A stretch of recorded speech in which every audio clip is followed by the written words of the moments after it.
makosa yangu. Yesu alinipenda wa kwanza, nikamwamini. Wewe unisamehe dhambi. Upendo wako Yesu wanishangaza. Mimi sikukutafuta Yesu, Yesu,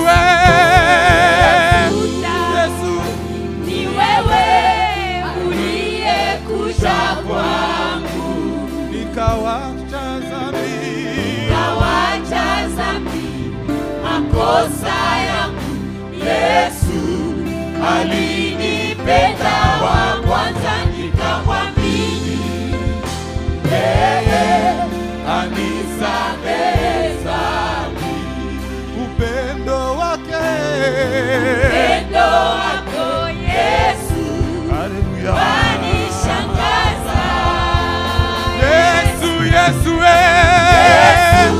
Yesu, Yesu rafiki mwema. rafiki mwema, Bwana Yesu, Yesu, Yesu, Yesu ninamupenda. Yesu, Yesu, Yesu, Huyu Yesu rafiki mwema. rafiki ya kila siku, Yesu, Yesu, Huyu Yesu ninamupenda. Seigneur, je t'aime. Je t'aime puisque tu m'as aimé les premiers. Je t'aime puisque c'est toi qui as fait les premiers pas. Seigneur, tu es venu vers moi. Seigneur, tu nous as aimés lorsque nous étions des non-aimables. Tu nous as acquis des grands prix. Tu as donné ta vie. Tu as donné ta dignité. Tu as donné ta force. Tu as donné ton temps. Tu nous as sauvés. C'est la raison pour laquelle nous t'acclamons. Nous t'acclamons. Nous t'acclamons car il n'y a rien que nous pouvons te payer en retour. Alléluia.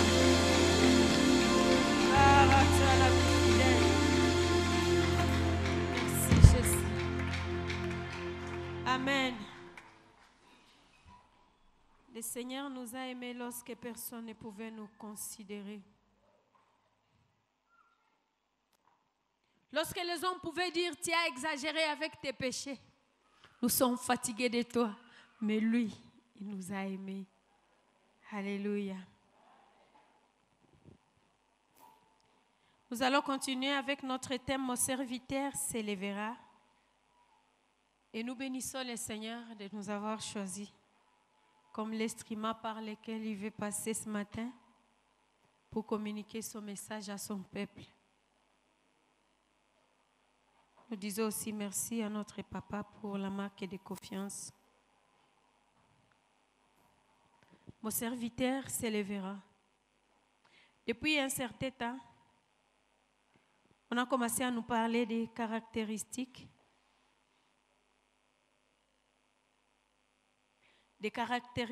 qui ont été relevées dans l'élévation progression. On nous a parlé de deux sortes d'élévation, des natures de l'élévation. L'élévation mystère et l'élévation progression. Et dans la deuxième nature progression, on a commencé à nous parler de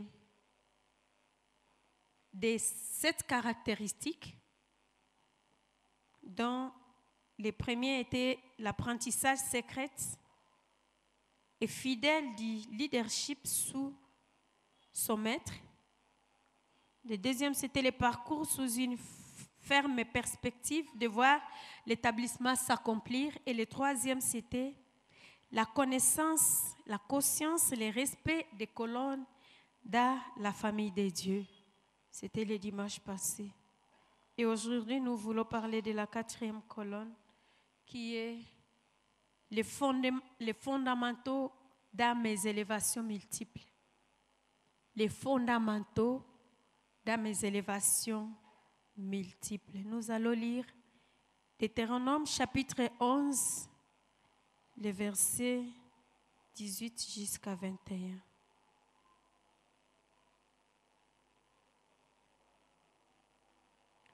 Deutéronome chapitre 11, 18 à 21. La Bible nous dit ceci. Mettez dans vos cœurs et dans votre âme ces paroles que je vous dis. Vous les lierez comme un signe sur vos mains et elles seront comme des frontaux entre vos yeux. Vous les enseignerez à vos enfants et vous leur en parlerez quand tu seras dans ta maison, quand tu iras en voyage, quand tu te coucheras et quand tu te lèveras. Tu les écriras sur les poteaux de ta maison et sur tes portes. Et alors vos jours et les jours de vos enfants, dans les pays que l'Éternel a juré à vos pères de leur donner, seront aussi nombreux que les jours des cieux et seront au-dessus de la terre. Nous allons aussi lire Proverbes chapitre 22. Proverbe 22, le verset 6.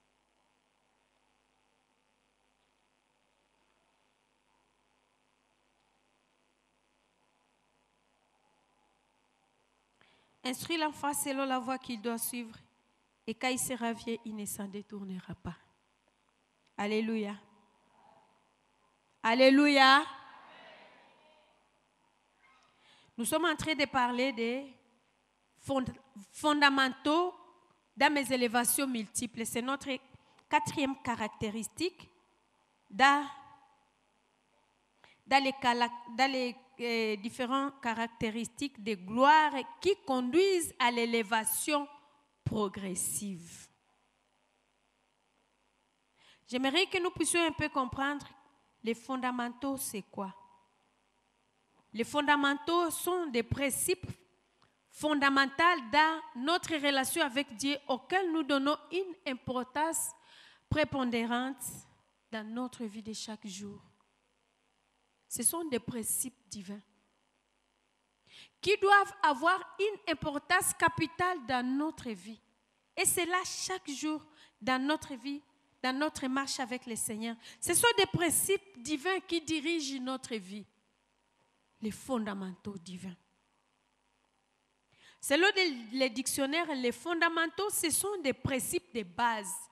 Les principes de base, les notions de base sur lesquelles notre vie chrétienne est fondée, qui doivent être une partie de notre vie. Les fondamentaux divins sont des choses, sont des principes qui doivent être à l'intérieur de nous, qui doivent faire partie de notre vie de chaque jour. En tant qu'enfants de Dieu, nous n'avons pas besoin de dire que nous sommes des chrétiens, mais ces fondamentaux sont des choses qui seront visibles partout où nous pouvons être. Et on peut savoir sans que nous puissions ouvrir même la bouche. Chrétien. Celui-là, c'est un enfant de Dieu, puisqu'il y a les principes de Dieu dans notre vie. Ça doit être une partie de nous-mêmes.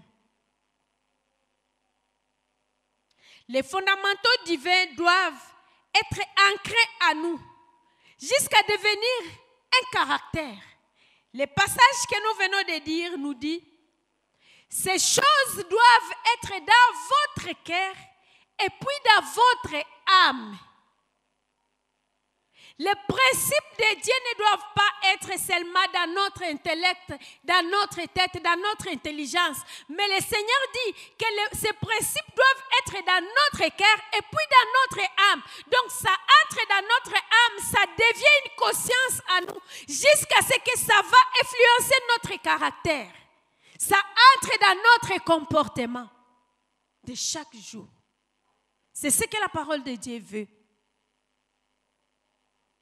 La plupart des fois, on nous confond quand on nous voit. On se demande, il est chrétien ou il n'est pas chrétien. Puisqu'on ne voit rien de chrétien à toi. On ne voit rien de Dieu à toi. Tu es dans les combines avec tout le monde. Mais Aujourd'hui, le Seigneur veut que les fondamentaux soient une partie de nous-mêmes. Les fondamentaux, nous venons ici chaque jour, chaque dimanche, chaque mardi, chaque mercredi à l'étude biblique, chaque jeudi ici à l'intercession des femmes. Les vendredis, nous sommes là, la jeunesse est là. Ce sont des fondamentaux que Dieu est en train de mettre à nous. Et il veut que ces choses soient une partie de nous-mêmes, fassent partie de notre vie. Et c'est la raison pour laquelle le Seigneur dit dans notre passage, j'aimerais que nous puissions retourner dans Deutéronome.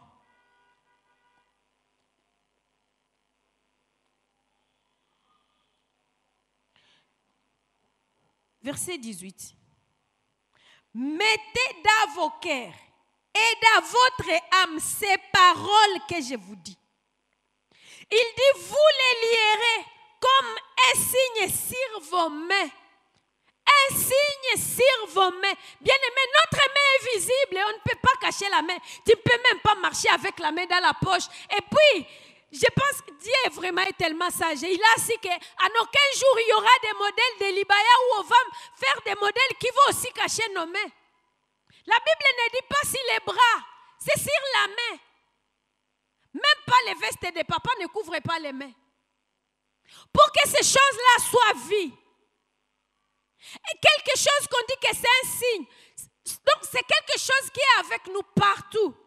Il continue, il dit, elles seront comme des frontaux entre tes yeux.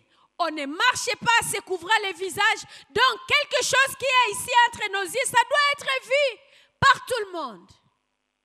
On n'a pas besoin de se pavaner et de continuer à crier, moi je suis chrétien. Non, il faut que ça soit visible puisque ça doit être ici, ici, ici, sur notre front.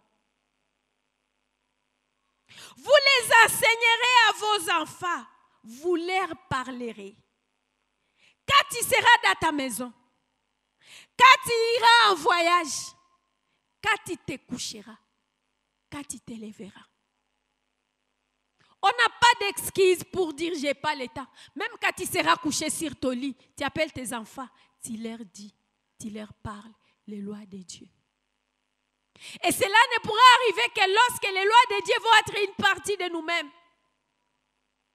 Puisque la plupart des fois, quand nous sommes exposés au mal, nous oublions même les versets bibliques qui nous interdisent par rapport à cette chose. Puisque la plupart des fois, lorsque nous venons dans la maison de Dieu, nous écoutons la parole de Dieu. Et puis quand nous nous levons, nous laissons la parole de Dieu sur la chaise. C'est la raison pour laquelle, quand l'impudicité arrive, tu oublies même le verset qui dit « Fuyez l'impudicité ». On ne négocie pas. On ne négocie pas. Puisque si ces versets pouvaient être ancrés à toi, rester une partie de toi-même, bien aimé, tu n'allais pas oublier que la Bible te dit de fuir. Tu penseras que c'est une honte. Et la plupart des gens, ils tombent dans ce péché-là puisqu'ils pensent que si je refuse, si je fuis, on va dire que je suis lâche et je suis faible. Bien aimé, la Bible te demande de fuir. On ne négocie pas. Et si ce verset devient une partie de toi-même, tu ne pourras pas avoir l'état de négocier puisque dès que ça se présente seulement, tu cours. Sans regarder derrière.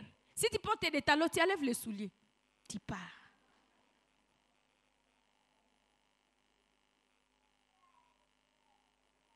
Quand tu seras en voyage. Les lois de Dieu ne vont pas rester à Goma lorsque tu pars à Dubaï. Puisque c'est une partie de toi. Oh, ici on ne me connaît pas, ici il n'y a que des Arabes, et ici on ne me connaît pas. Je suis seulement parmi les Blancs, je suis en Asie, il n'y a que des Chinois. Il n'y a même pas un Noir qui saura que j'ai péché. Tu as laissé les lois de Dieu à Goma.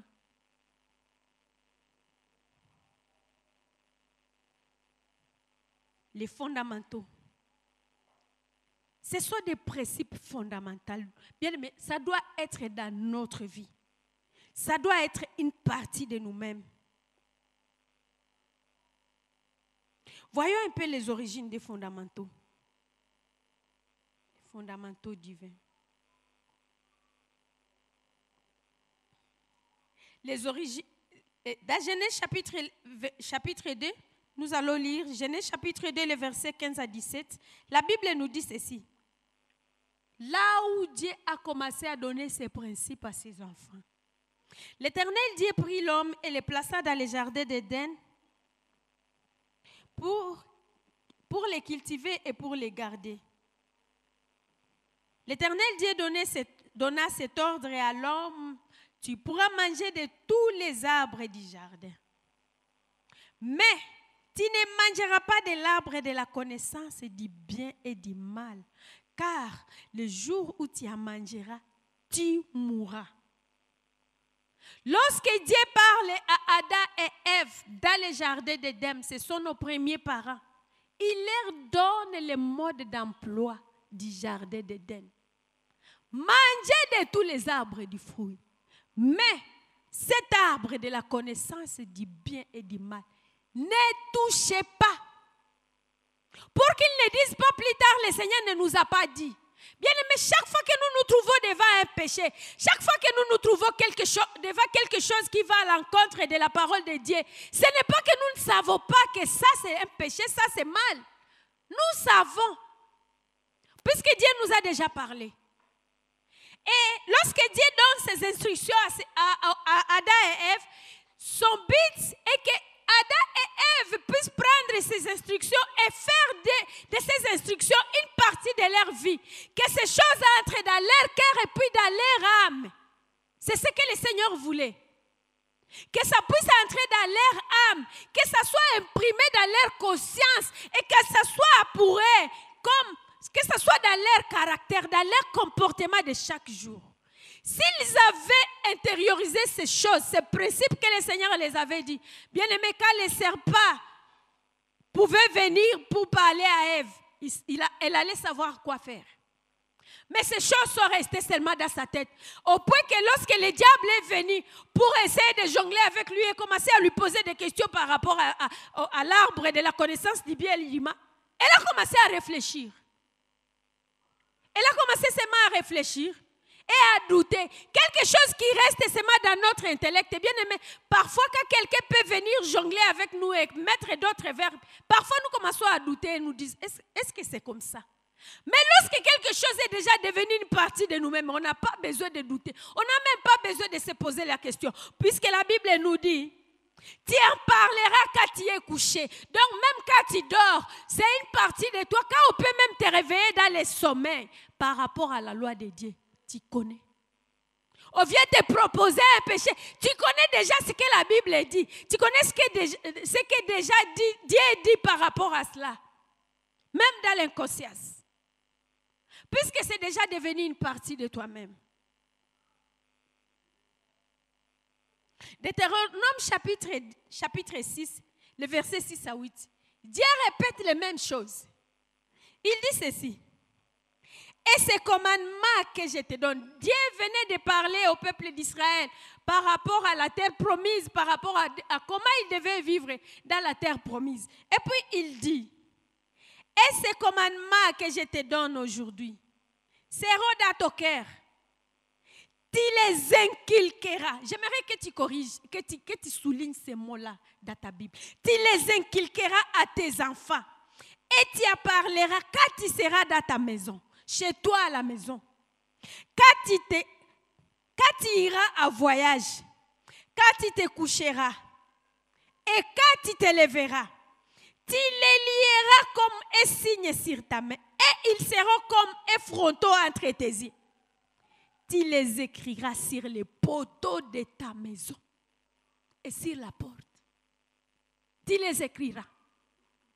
Tu les écriras sur les poteaux de ta maison et sur la porte. Pourquoi? Puisque les voisins aussi ont besoin de savoir si réellement les lois de Dieu sont en toi. Nos voisins ont besoin de savoir que nous sommes des chrétiens. Les passants ont besoin de savoir que nous sommes des chrétiens. Nous ne sommes pas des chrétiens seulement ici à l'église. Nous ne sommes pas seulement des chrétiens à la maison. Mais la Bible nous dit que nous allons écrire cette loi. Nous allons nous promener partout avec. Puisqu'il dit que c'est à la main. C'est comme un bracelet. C'est comme une montre. Tu vas aller avec partout. D'ailleurs, même pas une montre, puisque la montre, on peut la lever à tout moment. Ça sera comme un signe. Tous ceux qui te voient sauront que tu as la loi de Dieu. Bien-aimé, Bien-aimés, chaque fois que nous venons ici, nous recevons la loi de Dieu. Mais qu'est-ce que nous faisons avec cette loi de Dieu? Qu'est-ce que nous faisons avec les principes de Dieu que nous recevons chaque jour? La fois passée, j'avais dit un jour ici, il faut qu'un jour on puisse prendre congé, qu'on puisse demander à chacun d'abord, allons relire les carnets que nous avons déjà remplis. On n'écrit pas la prédication pour le plaisir de l'écrire. Alléluia.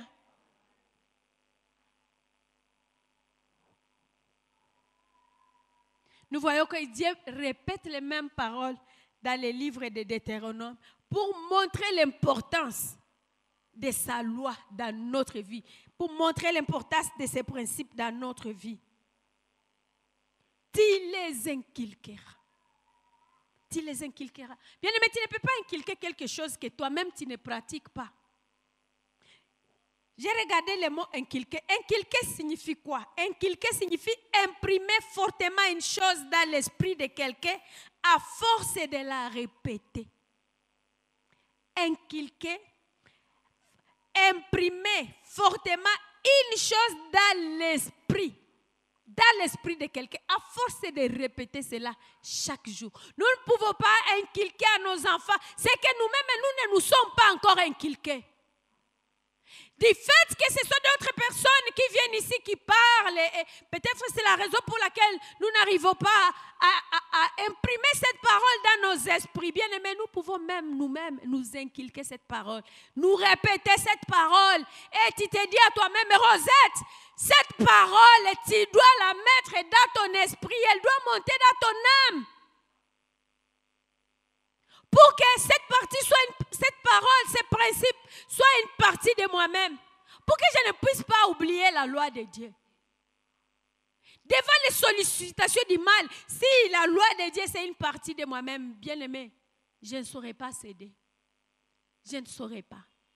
Puisqu'il y a la loi de Dieu à moi. La loi de Dieu m'a déjà transformé. Les principes de Dieu m'ont déjà transformé. La Bible nous dit que si quelqu'un est à Christ, il est une nouvelle créature.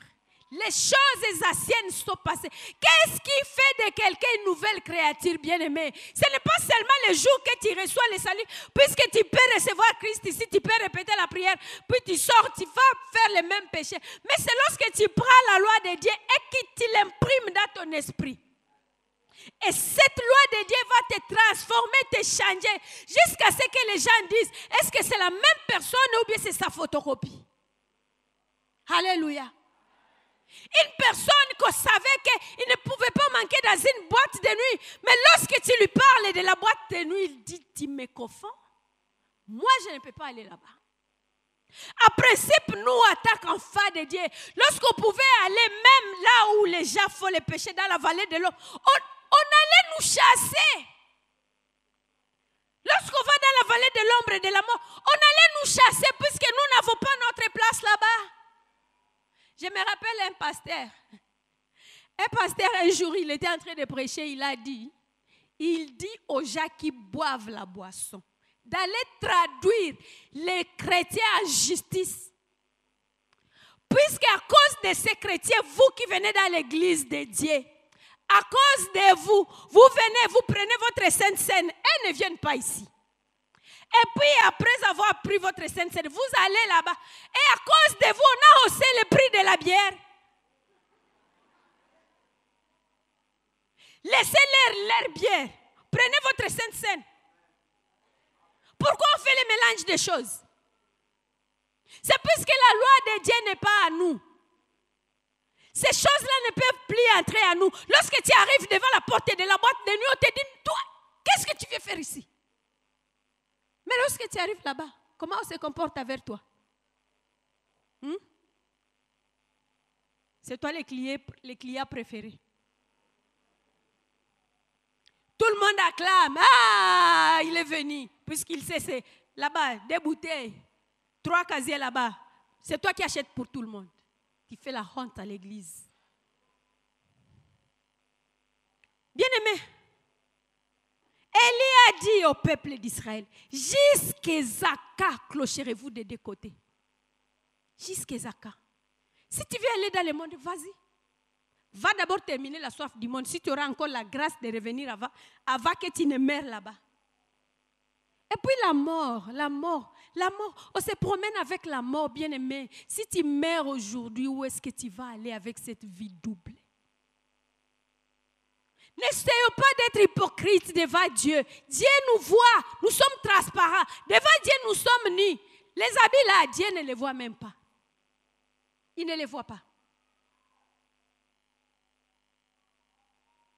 Bien-aimés, nous devons imprimer les lois de Dieu, les principes de Dieu dans notre vie, dans notre esprit, pour que ça soit une partie de nous-mêmes, partout où nous pouvons être, en voyage, dans nos maisons, partout au marché, qu'on sache que ce sont des archois. Que lorsque quelqu'un ouvre une entreprise, qu'il puisse venir dire au pasteur, pasteur, donne-moi les gens qui vont travailler chez moi. Mais combien de fois n'avons-nous pas été déçus? Tu recommandes une personne, 2 mois après seulement, on commence à t'appeler pour dire, mais c'est celui que tu nous as envoyé. C'est un païen. C'est un païen. Il n'y a rien de chrétien à lui. Pourquoi? Pourtant, il vient à l'église chaque jour.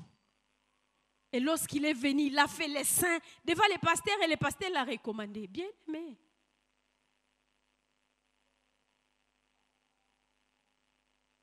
Soyons conséquents lorsque nous venons dans la présence de Dieu. Inculquer. Nous devons inculquer ces choses à nos enfants. Bien-aimé, vous savez que l'enfant, même quand vous pouvez lui répéter quelque chose plusieurs fois, s'il ne vous voit pas vous-même pratiquer la chose, vous êtes en train de vous fatiguer. Les enfants voient ce que nous faisons. Et ce que nous faisons les influence beaucoup par rapport à ce que nous disons. Vous n'arrivez pas peut-être à inculquer ces choses à vos enfants puisque vous-même, lorsque vous voulez parler, il y a une voix qui vous dit, et vous-même, qu'est-ce que vous faites? Vous venez avec l'enfant à l'église, les matins, on enseigne la parole de Dieu, et puis dès que vous rentrez, vous faites le contraire. Vous aurez la force de répéter cette parole que le pasteur a dit ceci. La Bible dit ceci. Mais nous-mêmes, soyons d'abord des modèles pour nos enfants. Et puis inculquons, répétons ces choses plusieurs fois. Même quand tu es en voyage. Aujourd'hui, la technologie nous a déjà facilité les choses. Même quand tu es en voyage, tu n'as pas des excuses pour ne pas inculquer la loi de Dieu à tes enfants, puisqu'il y a déjà les téléphones. Tu peux appeler pour dire, mes enfants, n'oubliez pas la loi de Dieu. Alléluia. Hier, j'ai fait une petite curiosité lorsque j'étais en train de préparer ces messages. Je me suis dit, j'essaie d'entrer dans le YouTube comme il y a tout. Et puis, j'ai regardé, j'ai cliqué sur Enfant et la Bible. L'enfant et la Bible. J'ai regardé. L'enfant et la Bible. Il n'y a que les dessins animés, des films et des histoires de Jésus, histoire de la Bible, les films pour les enfants. Il y en a, c'est plein. Et puis je suis entrée, j'ai cliqué sur une autre religion. J'ai mis le nom de la religion et l'enfant. Là-bas, il n'y a pas de dessin animé. Il n'y a même pas de film. Il n'y a que des témoignages. Des témoignages des enfants de moins de 3 ans qui ont avalé leurs livres, qui peuvent répéter les versets de leurs livres. Et nous, les chrétiens, qu'est-ce que nous faisons? Qu'est-ce que nous faisons?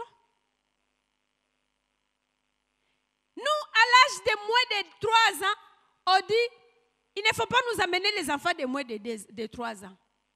Et puis, nous les laissons directement à la maison. Il n'a pas encore l'âge d'aller à l'église. Il n'a pas encore l'âge d'aller à l'église.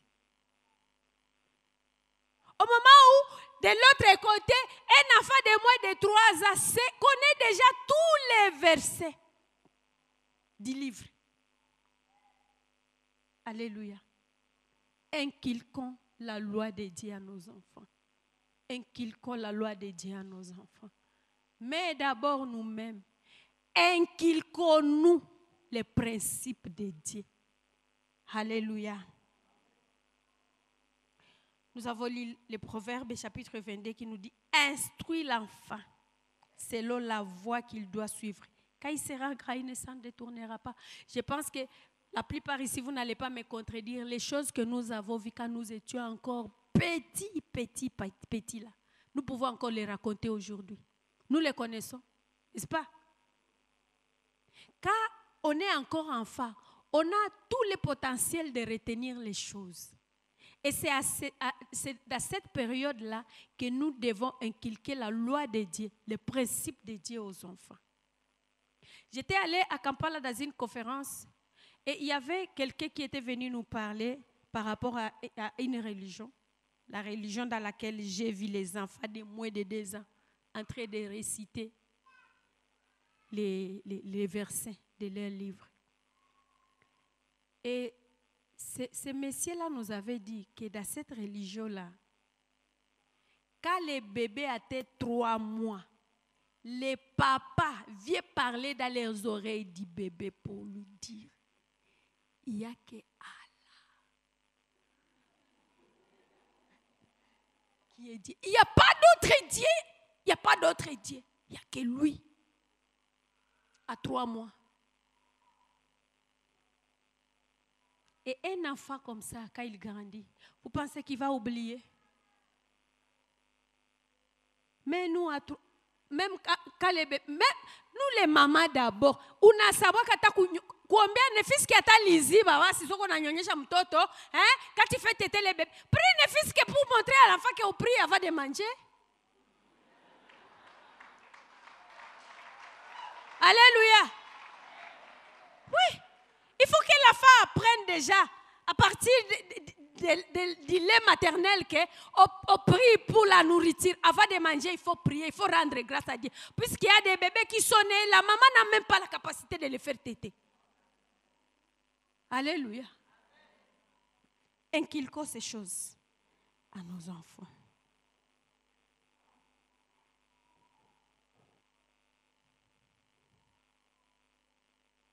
Nous ne devons pas essayer de faire semblant. Nous sommes chrétiens. Si nous sommes chrétiens, si nous avons choisi la voie de suivre Dieu, bien-aimé, suivons Dieu avec nos 2 pieds. Ne soyons pas un pied dedans, un pied dehors. La Bible nous dit que de telles personnes, Dieu les vomira. Il n'y a pas de gens qui sont au milieu. Soit tu es à gauche, soit tu es à droite. C'est ça. Soit tu es à gauche, soit tu es à droite. Donc, les fondamentaux divins doivent transparaître à nous partout, de sorte qu'on n'aura pas besoin de nous demander si nous sommes de quelle église. Nous, les Archois, faisons quand même la différence, quand même qu'on sache que lorsque Nilipangisha a Archois, donc je n'ai pas besoin d'aller pour lui dire paye la maison. Il vient directement, il paye. Alléluia. Lorsque j'ai donné ma dette à un Archois, je sais que il va payer. Mais combien de fois ici, il y a des gens qui se lamentent. Il y a d'autres personnes qui viennent même nous dire, moi je vais quitter l'église puisqu'il y a des gens qui ont ma dette, ils ne veulent pas me payer. Pourquoi tu as pris les choses d'autrui? Et nous les chrétiens, nous avons des mauvaises habitudes. On vient seulement confesser l'impudicité. Les choses là, des dettes, les mensonges, ça on ne confesse pas, ce n'est pas un péché. Quand un chrétien vient au bureau du pasteur pour dire que je viens confesser, c'est je suis tombé. Tu es tombé dans quoi? Quand il te dit je suis tombé, ne pose même pas la question de dire s'il est tombé de quoi, dans quoi. Puisque les autres choses là, ce n'est pas tombé. Quand tu as menti, tu n'es pas tombé. Quand tu refuses de payer la dette d'autrui, tu n'es pas tombé. Quand tu as pris la corruption, tu n'es pas tombé. Mais c'est seulement l'impudicité que tu es tombé. D'autres même, l'impudicité, ce n'est pas tombé. C'est la grossesse qui est tombée. Pourquoi nous voulons nous moquer de Dieu? Dieu nous voit, il connaît toutes choses. On ne peut pas se camoufler devant Dieu. Lorsque tu prends la corruption, il voit déjà la disposition de ton cœur, même avant que cet argent entre dans tes mains. Il y a certaines personnes, vous les voyez à l'abattoir là-bas. Vous vous demandez, il a une boucherie à Kinshasa ou quoi? Il est à Goma. Mais il envoie chaque jour des quartiers de vaches à Kinshasa. Tu te demandes, c'est l'amour ou c'est... Vous êtes en train de corrompre votre chef pour qu'il vous donne une promotion. Vous aurez la force de venir témoigner ici. Les promotions sexuellement transmissibles. Vous aurez le courage de venir témoigner ça ici. On constate seulement que tu as eu du travail. Mais comment? On ne sait pas. Marchons dans la crainte de Dieu, bien-aimés. Vivons la crainte de Dieu. Jésus-Christ vient bientôt. Et si l'enlèvement arrivait dimanche, mais toi, essaie d'imaginer, je te donne une minute seulement. Imagine que maintenant là, Jésus-Christ revient. Tu vas monter. Réfléchis. Tu vas aller, tu vas rester. Et quand tu vas rentrer à la maison, tu étais au culte, Jésus est venu, tu es resté. Ceux qui sont restés à la maison, ils peuvent te frapper. Bien aimé, vous êtes en train de rire, c'est sérieux. C'est vraiment sérieux. Nous devons retourner à nous-mêmes pour regarder un peu nos vies à face. Pour dire, est-ce que réellement les principes de Dieu sont à moi? Est-ce que je les vis? Puisque si le principe de Dieu devient une partie de toi-même, bien aimé, le péché va te fuir. Le péché va te fuir, le péché n'aura même pas de place pour toi. Puisqu'ils savent que chaque fois que nous allons vers ces frères-là, on n'a jamais réussi. Ah, tu as parlé, tu m'as tu parles ainsi. Tu as tafta bengine, puisque tu as porté ça moudé, tu bourres. Alléluia. Mais toi, quand on te propose seulement, directement, tu es tombé. Oh, pasteur, c'était plus fort que moi. Vous voyez les fiancés et les fiancés. Je ne cesserai pas de vous dire. Quand vous savez que vous couchez ensemble dans vos fiançailles, ne venez pas dire que vous voulez vous marier. Dites, nous venons régulariser notre mariage. Vous trompez qui? Je vous dis chaque jour, un jour, quelqu'un va récolter la malédiction ici. Ce n'est pas le pasteur qui bénit le mariage. Ce n'est pas le pasteur, c'est Dieu. C'est Dieu qui bénit le mariage. Ce n'est pas le pasteur. Et tu ne peux pas rouler Dieu. Vous étiez en train de coucher. Vous êtes déjà devenus mari et femme. Et puis vous venez ici, vous trompez et vous couvrez même votre visage. Un jour, si je connais ton cas, j'irai là-bas. Ndakwambia dada, tosha le voile. Puisque on ne connaît plus la valeur même de la voile. C'est une fille qui est vierge qui doit se voiler. Vous ne vous connaissez pas encore. Là, tu peux te voiler puisque ici, on sait que bon, on va dire au frère, tu peux vérifier. Mais tu vérifies quoi?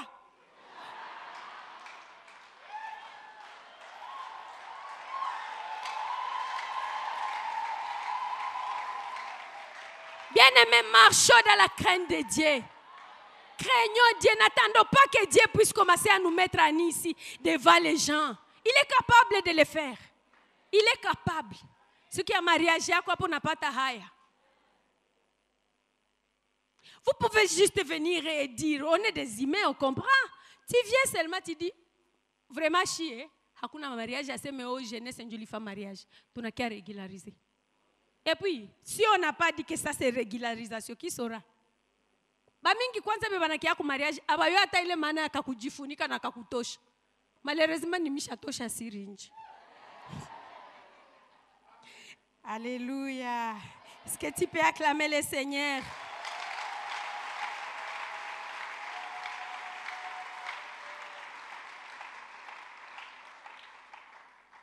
Nous voyons Pierre. À la crucifixion de Jésus-Christ, Pierre avait déjà fait des imprécations avant que Jésus, moi je ne te rénierai pas.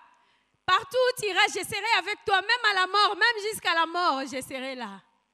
Et lorsque le jour J est arrivé, Pierre était là parmi les gens en train de se camoufler. Bien aimé, j'aime cette histoire de Pierre. Déjà, on dit, toi là, tu fais semblant. Toi, tu ressembles à Jésus. Mbona hatukuwa taba mutumbu moya wanduku. Hatukuwa taba mufamie moya. On n'est même pas d'une famille. Je les ressemble à quoi? Oh, toi, tu dois être son disciple. Il change de place, il dit, peut-être les gens qui étaient dans la foule sont ici, mais voyez, il change de place. Quand il arrive là-bas, une autre femme lui dit, mais ton langage même là, ça ressemble à Jésus. Et toi, tu ressembles à qui? Quand on te voit, on te confond avec qui? Avec cette prostituée du quartier? Avec ces voleurs main armés? À qui? Bien aimé, nous devons ressembler à Dieu. La Bible nous dit que lorsque nous donnons notre vie à Jésus-Christ, Christ vient habiter à nous. Pourquoi nous ne voulons pas ressembler à ce Christ qui est en nous? Alléluia. Nous allons voir quelques cas de gens qui ont fait montre d'intérioriser les fondamentaux divins. Il y a Mardoché. Mardoché, nous le trouvons dans les livres d'Esther, chapitre 2. À partir du chapitre 2 jusqu'à vers le chapitre 8, nous allons voir l'histoire de Mardoché. Vous pouvez lire ces livres d'Esther. La Bible nous dit que Mardoché était en déportation dans un pays étranger.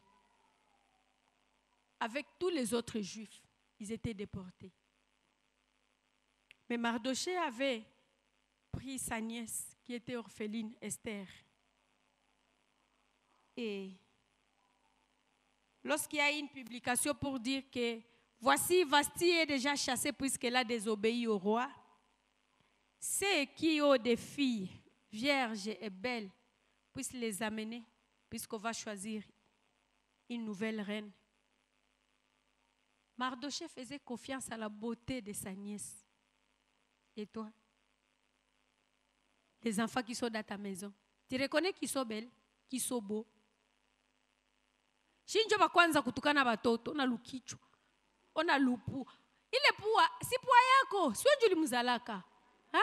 Pua itafanana tena ya nani?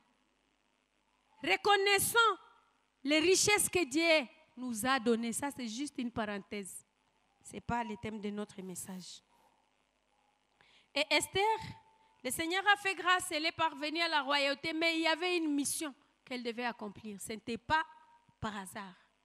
Le Seigneur savait, puisqu'il connaît toutes choses, il savait qu'un jour, il arrivera un jour où mon peuple sera attaqué dans ces pays, on voudra lui faire du mal, et je dois préparer cela d'avance. Et c'est comme ça que le Seigneur a permis que Esther soit choisie comme reine dans ces pays-là. Et nous voyons Mardoché ayant les principes de Dieu à lui, ayant les fondamentaux divins à lui. Il a fait son devoir. Il a inculqué ces choses à Esther, puisque lui-même les vivait.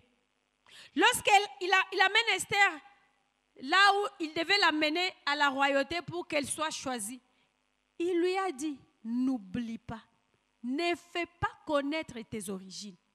Ça, tu gardes en secret.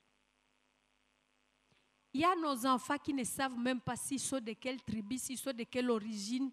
Habayu ata bonjour ya mulugabo. Les enfants ne savent même pas. Un enfant est là dans la famille, ne sait pas. Notre famille, elle est chrétienne ou bien? Si à l'école, on peut poser la question, est-ce que votre famille, c'est une famille chrétienne ou quoi? L'enfant a des confusions, puisqu'il ne voit même rien de chrétienté dans la famille. Les origines. Je me rappelle un jour, le pasteur Ola était en train de prêcher. Et il avait donné un exemple pour qu'à l'école d'Imalaborne, on avait posé aux enfants des questions. On avait demandé à un enfant, ton papa fait quel travail? La femme a dit, mon père c'est un boxeur. Et les moniteurs connaissaient le travail du papa de la femme. Ton père c'est un boxeur. L'enfant dit oui. C'est un boxeur, comment explique-t-il? Il fait la boxe chaque jour avec maman. Bien aimé, comment est-ce que nos enfants nous connaissent? Nos origines. Nous ne sommes plus originaires de la terre. La Bible nous dit qu'il nous a transportés et nous a fait asseoir avec lui dans les lieux célestes. En principe, ce sont les caractéristiques déjà célestes qui doivent transparaître dans notre vie. Et c'est ce que le Seigneur nous demande. Et c'est ce que nos enfants doivent voir. Et lorsque Esther fut choisie comme reine, un jour, il y a eu un problème.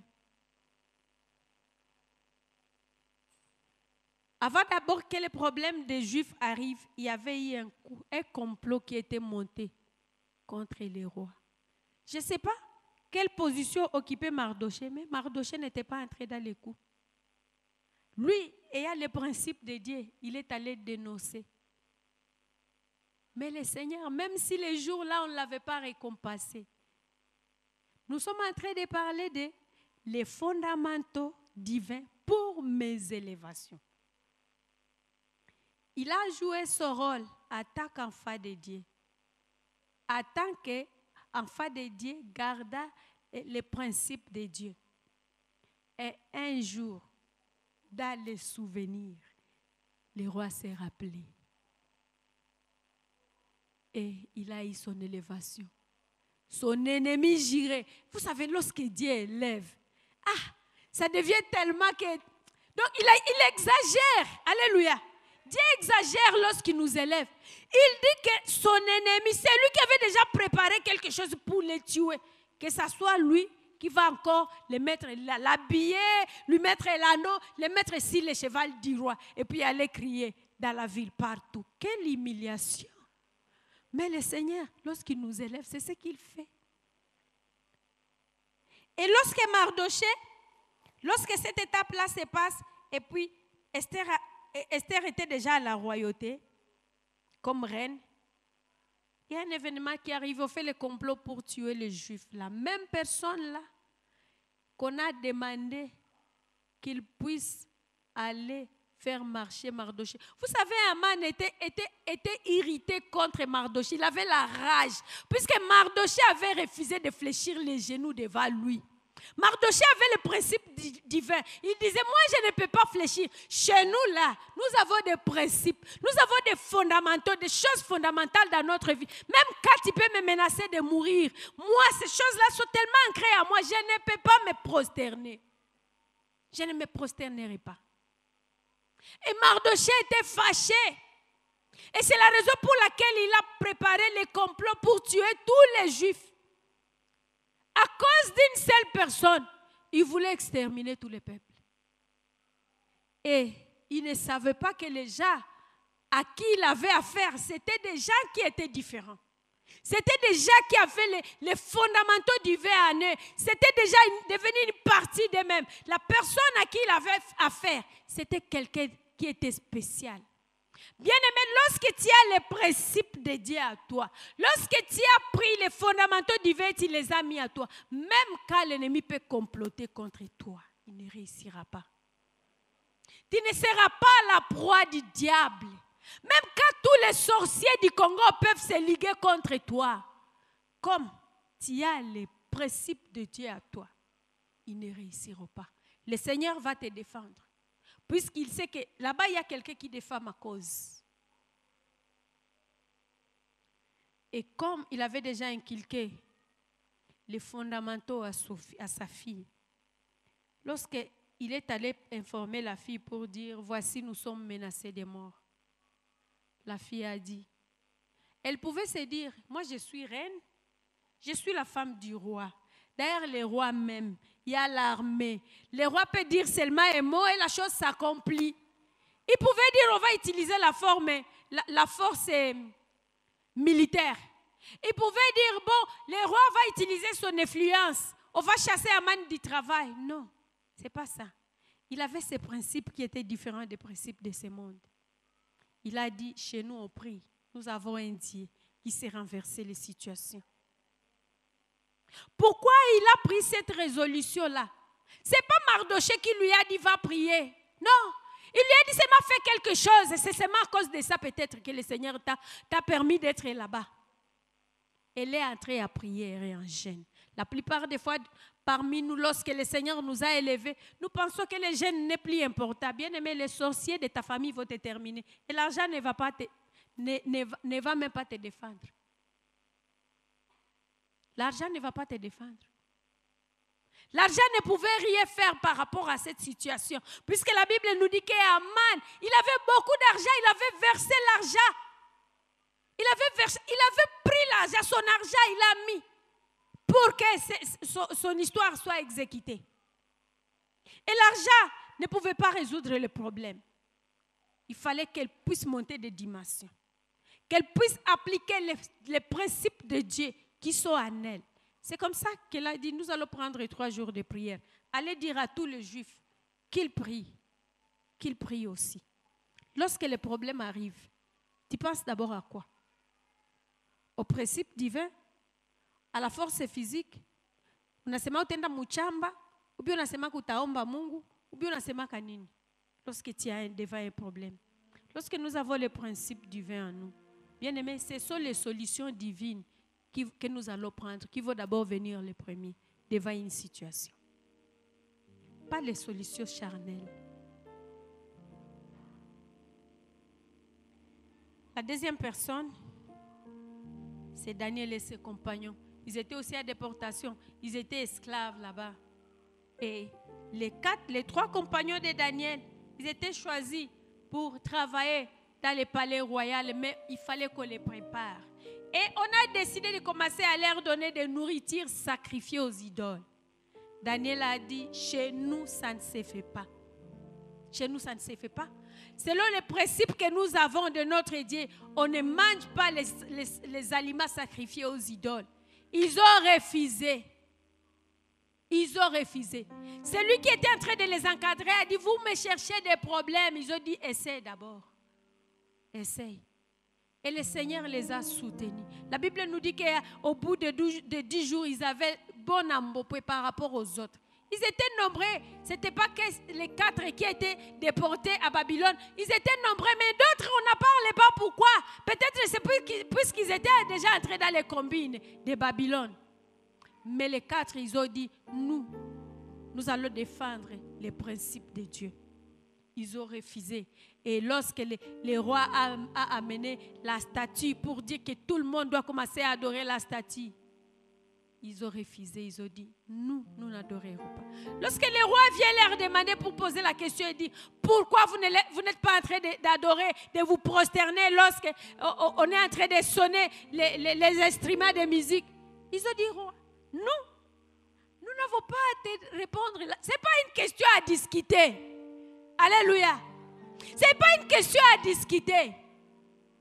Nous là, tel que tu nous vois, nous avons des principes. On ne peut même pas Mundoto à Bifa.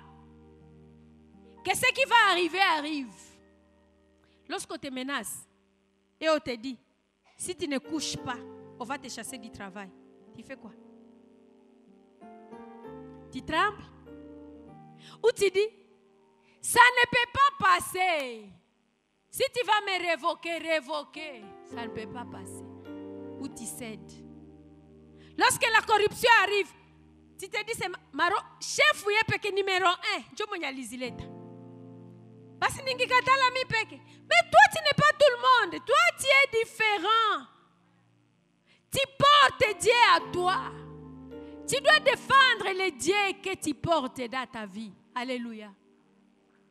Même si c'est tout le monde qui a fait, toi, tu n'es pas tout le monde. C'est ça le problème que nous avons, nous les chrétiens. Nous pensons que nous sommes tout le monde. Nous ne sommes pas tout le monde. Nous sommes des enfants du Dieu très haut. Nous ne devons pas entrer dans les choses puisque nous disons que tout le monde les fait. Même si tout le monde les fait, Dieu ne te donnera pas raison. Dieu ne te donnera pas raison. Il veut que tu fasses la différence là où tu veux. C'est la raison pour laquelle il te dit, tu le feras quand tu seras dans la maison, quand tu seras en dehors de ta maison. Alléluia. Quand tu seras au travail, tu le feras. Quand tu seras en voyage, tu le feras. Les cas d'Uri, la femme de Bathsheba, lorsque le roi David a pris sa femme, il a fait boire Uri. Bien aimé, vous savez que Uri n'avait pas mis les mandales. Ce n'était pas les mandales.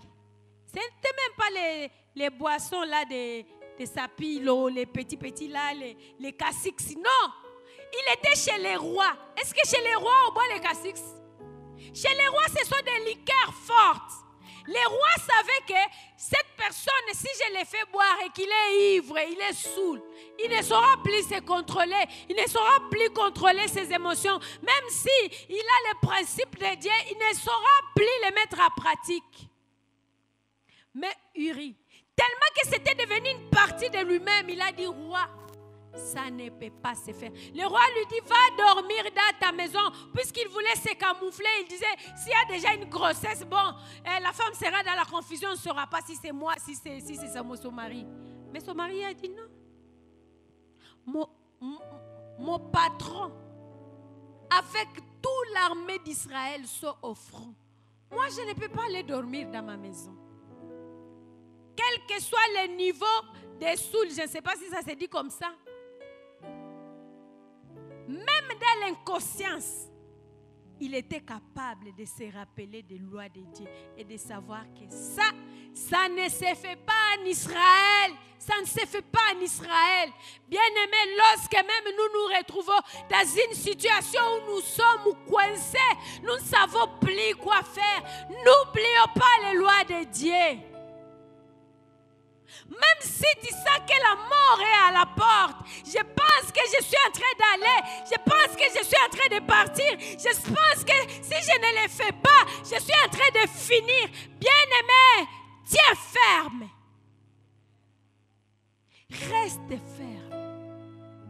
Jeune fille, on t'a chassé de ta maison, tu n'as pas où dormir, tu manques des habits à porter, tu manques la lotion, tu manques toutes choses. Et il y a un Messie qui vient te proposer le péché. Dis-lui, je ne peux pas céder. Puisque même si ma famille me jette dehors, Dieu est dehors. Dieu sera avec moi. Même si c'est dans les trous, Dieu va dormir avec toi dans les trous. Alléluia. Même dans l'inconscience.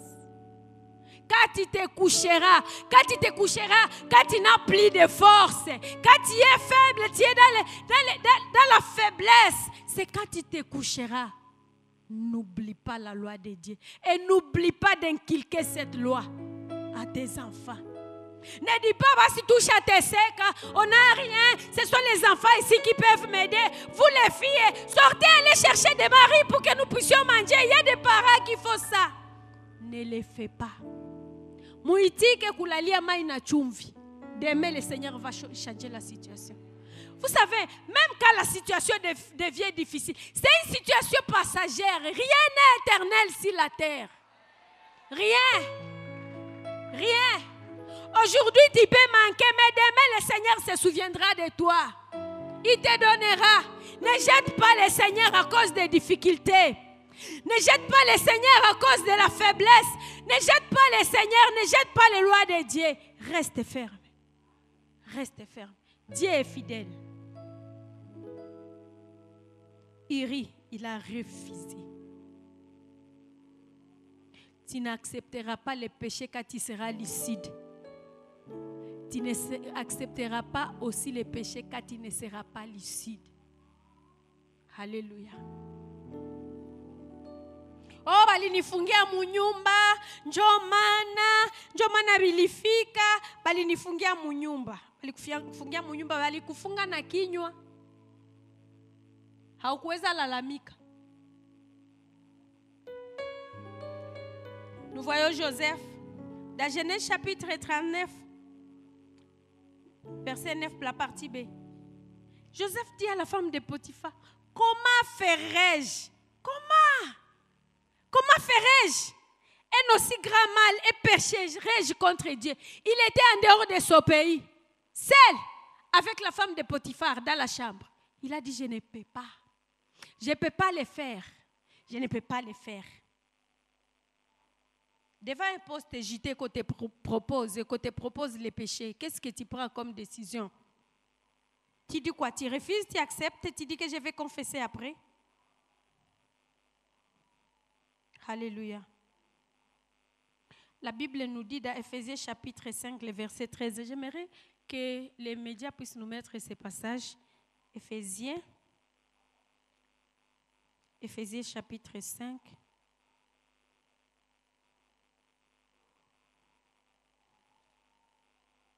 Le verset 3.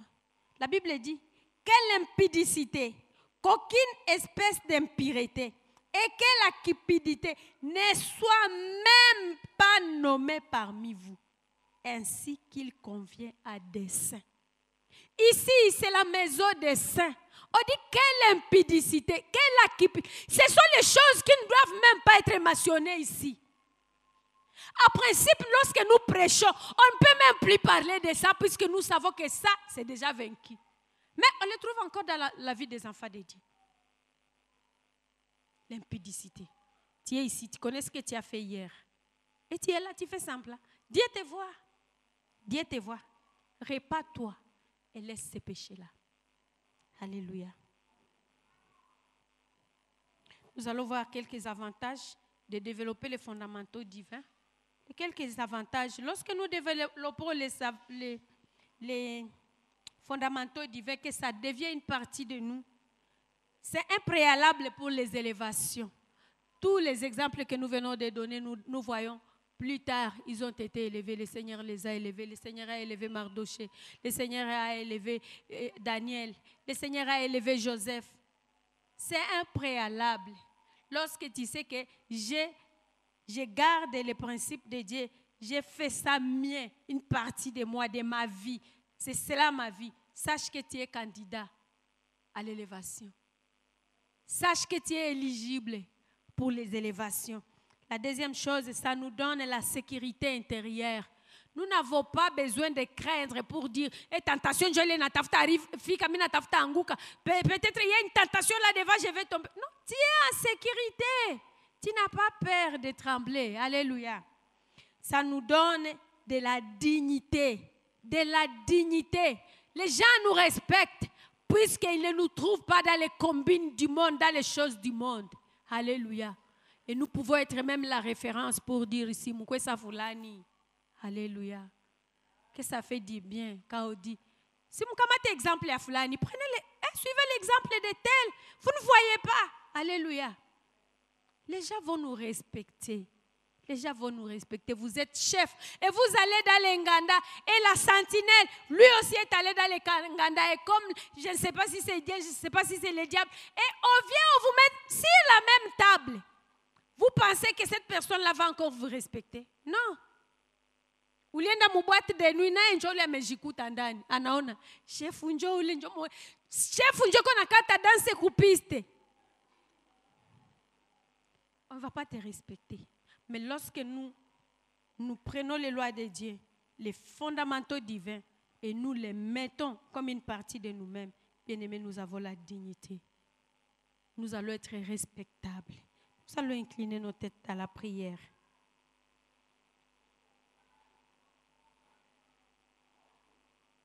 Peut-être que tu es là ce matin. Et ces choses que nous sommes en train de parler, tu n'arrives même pas à les comprendre et tu te dis, comment est-ce que je vais garder la loi de Dieu dans mon cœur au moment où je ne suis même pas en relation avec Dieu? Si tu es là, c'est là que tu dois commencer. Avoir la relation avec Dieu. Donner ta vie à Jésus. Si tu es là ce matin, tu peux juste te manifester là où tu es. Pour que tu puisses commencer à vivre les lois de Dieu. Puisque c'est peut-être, puisque tu n'as pas encore donné ta vie à Jésus-Christ, que ça devient comme impossible pour toi. Lève juste ta main. Le Seigneur est là. Le Dieu de miséricorde, il va te pardonner aujourd'hui. Il va t'agréer, il va t'accueillir. Lève ta main. Si tu veux donner ta vie à Jésus-Christ, tu es là. Jésus-Christ t'attend aujourd'hui, il te voit. Il a besoin de toi. Lève juste ta main. Merci. Merci, bien-aimé. Merci, que le Seigneur vous bénisse. Merci beaucoup. Merci beaucoup.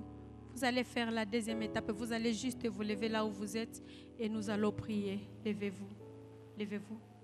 Mettez-vous. Les autres prient pour ta vie. Le message nous a parlé à nous tous. Tu vas me suivre dans cette prière si tu veux donner ta vie à Jésus. Dis Seigneur, merci. Aujourd'hui, j'ai écouté ta parole. Et je me suis rendu compte que je n'arrive pas à appliquer les principes, tes principes puisque je ne t'avais pas encore donné ma vie, aujourd'hui, je décide de te donner ma vie. Pardonne mes péchés. Pardonne mon passé coupable. Entre dans mon cœur. Sois le sauveur et le Seigneur de ma vie. Inscris mon nom dans les livres de vie. Tiens-moi la main. Marche avec moi. Aide-moi à appliquer les principes divins et que cela soit une partie de moi-même. Amen. Nous allons nous lever. Peut-être que tu t'es retrouvé d'une part, tu n'as pas eu à appliquer les principes divins. Tu as fait honte à Dieu peut-être quelque part. Tu avais pris peut-être une mauvaise décision. Tu vas juste te demander, Seigneur, pardonne-moi. Je vais recommencer avec toi. Je vais commencer à marcher avec toi. Je prends une nouvelle décision ce matin. Prie, bien-aimé, pour ta vie. Recommande ta vie à Dieu.